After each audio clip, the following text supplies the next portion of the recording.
the originals, boosting Billy and Big Boo. The papes and escapes and wars we've been through. Out for the me, out came back brand new in a whole. What part of the world you from? Where you from exactly? Born in Detroit. That's the place of birth. But I reside in Greenville, South Carolina. Proud, you know what I'm saying? Proud to rep my state. But I had family in Detroit. I had family in New York. So as a kid, I always gravitated to NYC, like I call affectionately NYC like a second home.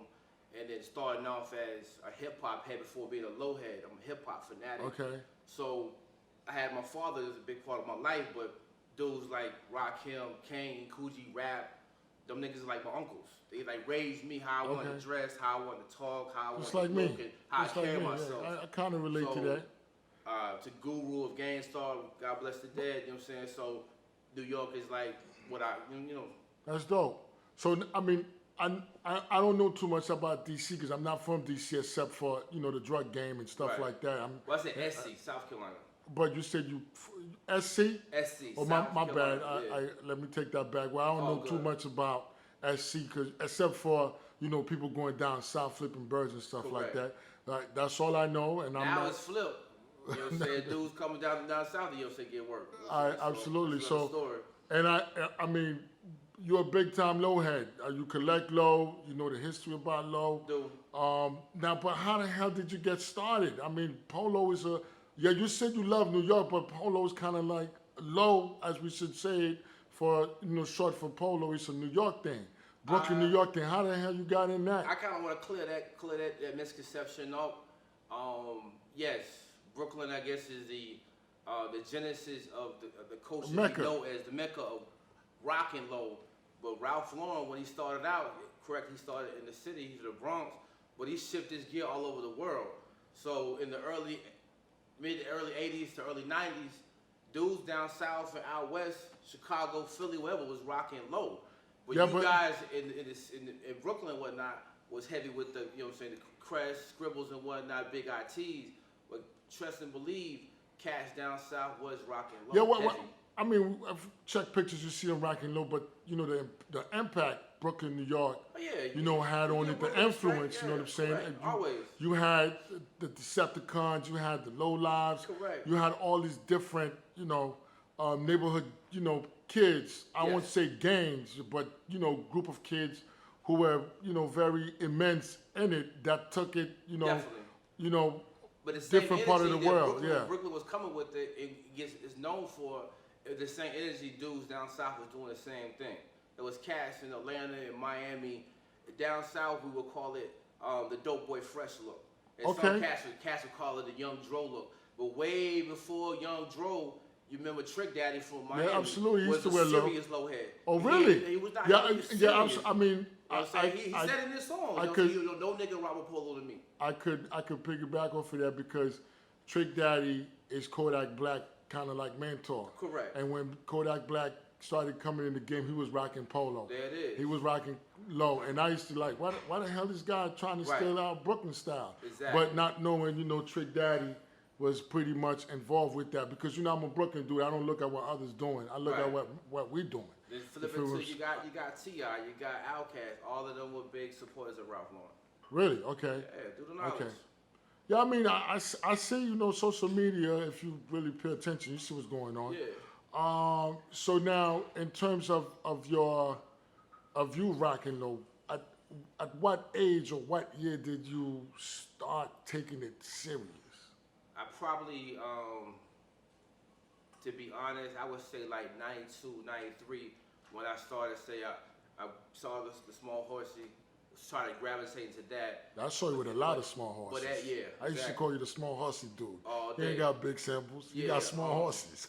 Well, back then, in that era, a lot of dudes was hard with Nautica and Tommy Hilfiger. Yeah, Nautica was very influential. Very big. Hilfiger too. Hilfiger was big too.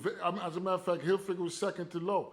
And in my opinion, I think there was a point where Hilfiger was bigger than low. It was. You know what I'm saying? Yeah, definitely. Because Hilfiger was signing a lot of celebrities. I think that's where they kind of messed up. They went the wrong way personally, you know what I'm saying? But at that time, everybody was going Hilfiger crazy because especially when Grand Poobah popped off. Absolutely. And that's yeah. Grand Poobah was one of my influences with Low. I see him rock with the Hilfiger, also rock polo. So I was like, okay, that's the fly shit. And then of course, you know, I have to give a shout out to one of my personal idols, Raekwon. With the Snow Beach and some other items. 95, 96, maybe no, 93, 94 with the video. So simple, right? Exactly. Right. Exactly. So I mean, the different then. Shout out to Prince and the Ziggy video. Prince slow toss it up. I used to watch that dude dancing in video music box, and I used to try to emulate his, dance move, things like that. So, but then moving forward, I guess when I made a conscious effort to really go everything low, probably mid 90s, high school, 95, 96, 97, in the era that which I wanted to consciously wear polo every day. And I will be honest, I'm saying some cats, I'm trying to reinvent the history.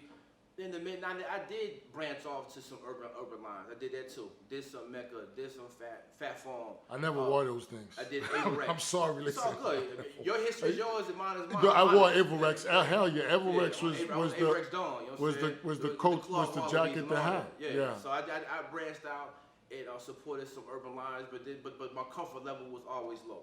Yeah, I mean, now that I have a different conscience, you know what I'm saying?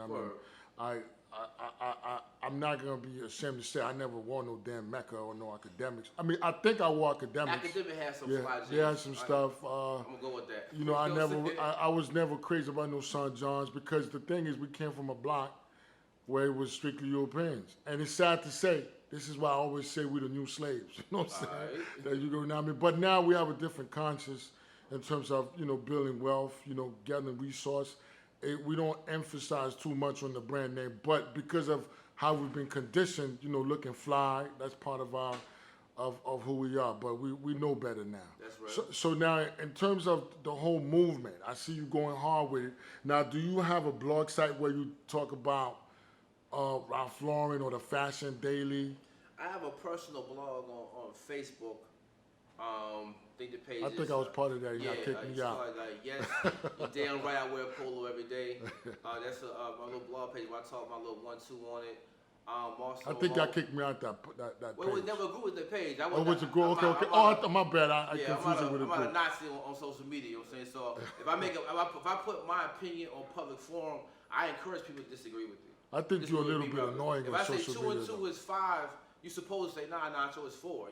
So you don't mind the back and forth? I'm not a chump, you know what I'm saying? You can disagree with me, I don't care. Okay, good. But I'm going to make it fly, you know what I'm saying? Well, however you come at me, I'm going to come back at you, you know what I'm saying? It don't matter.